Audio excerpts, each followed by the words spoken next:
I'm procrastinating. I'm a procrastinator right now.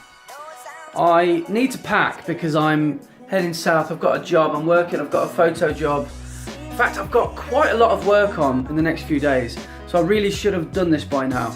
But the work I'm doing is, I'll talk about that later. Anyway, I need to pack my photo gear, I need to pack an actual bag, so I'm staying away for a few days. But, you know, you just can't be bothered. I'm just not good at packing. I hate packing. I can't stand it. I go to pack and then I just end up doing something else, and then I think, probably could have left by now, but you didn't pack. Anyway, another example. I should be packing, but instead I chose to vlog. So, it's 12:15 now. If I can head out at 1 o'clock, I'll be happy with that. I know that's 50 minutes away, but it's realistic.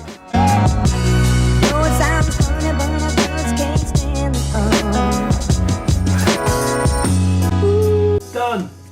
So I think I've got everything packed.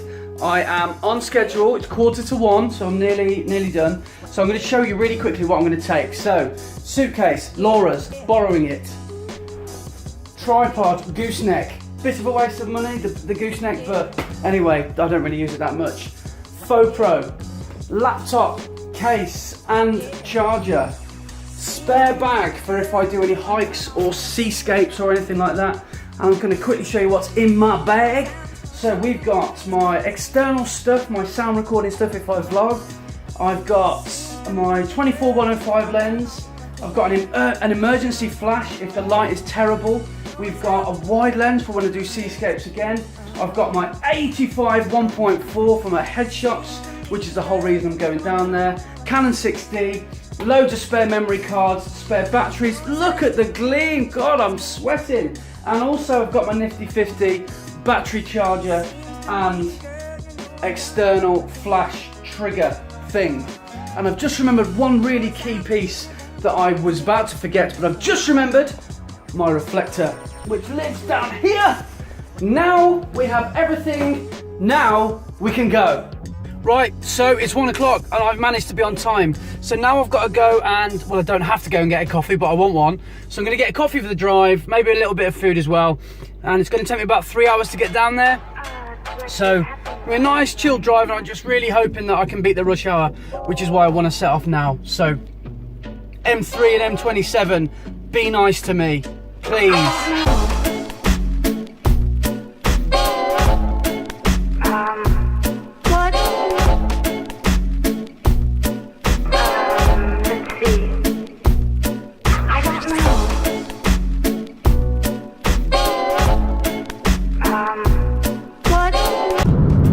Yay, welcome to Bournemouth. We're back. Right, finally made it. Now it's time to go check in.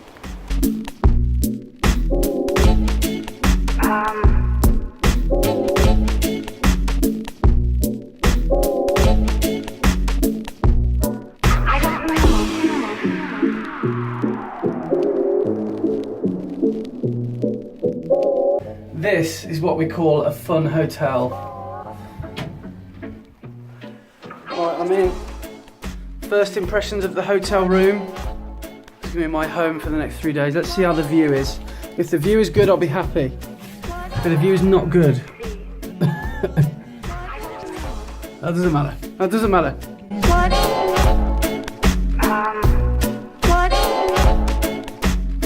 So it looks like it might be a windy one. So I might not be able to do a lot of vlogging down on the front, on the seafront. But I'm so excited to see the sea. It's been, I think, since May, when I went to Cornwall with Laura, Kinnant's Cove and the rest. I don't think I've actually been to the seaside since then. So it's really nice. And I am such a champion of the great British seaside. I absolutely love it. I think we've got some amazing beaches. Some really, really nice golden sand. And Bournemouth, by the way, if you've never been to it, has got miles and miles of beaches.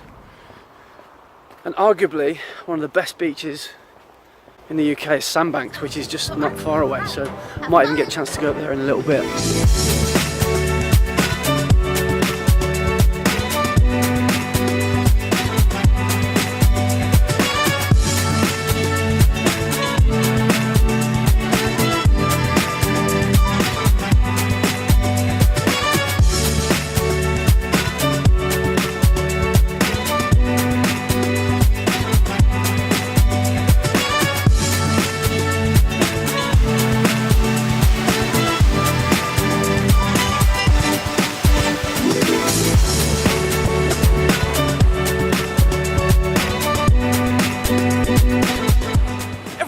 seaside, don't they?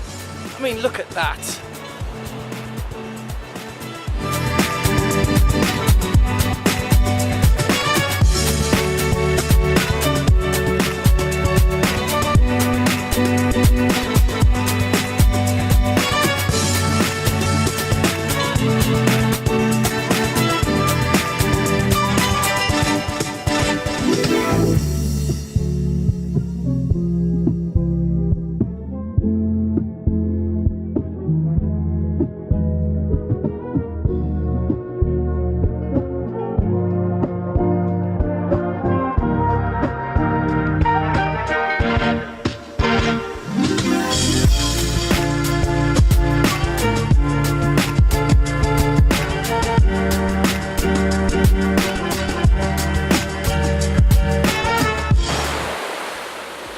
I have to film this.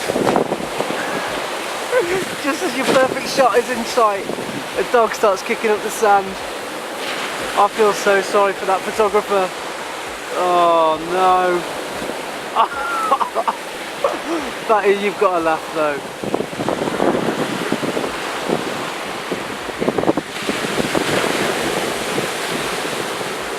Here he goes.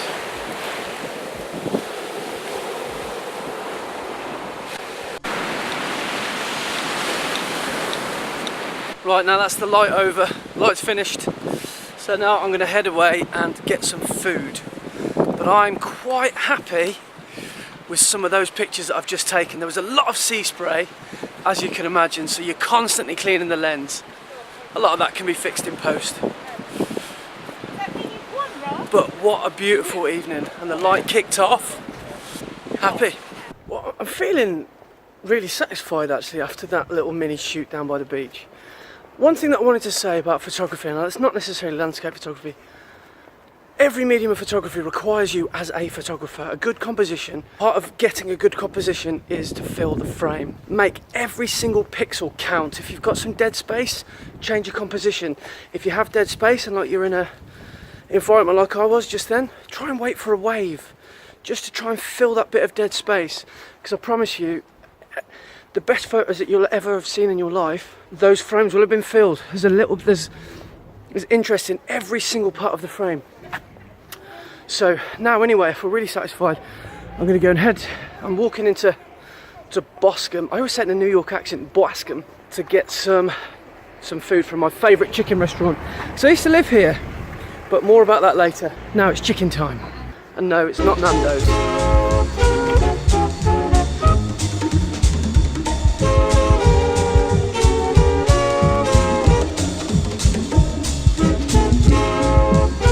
So I am here in Bournemouth, but let me tell you why I am here. So it started years ago really. I went to university here, and as for those of you that have followed the channel will know, I trained as an actor back in, well, graduated 10 years ago. And the place that I trained was just down the road. It was actually a new course, and since then has taken off into the stratosphere. It's almost, I think it might be accredited by the board of, drama school boards, whoever they are. But it's up there with, if you know your drama schools, it's up there with East 15, Italia Conti, it's up there with Mount View, those sorts of places. And it's a really, really good course. And so what I do, I come back because I was in contact with the old course leader, and he recognised that I was into my photography, invited me down to do some potential headshots with some of the students. And 4 years later, it's become a regular autumnal October job for me.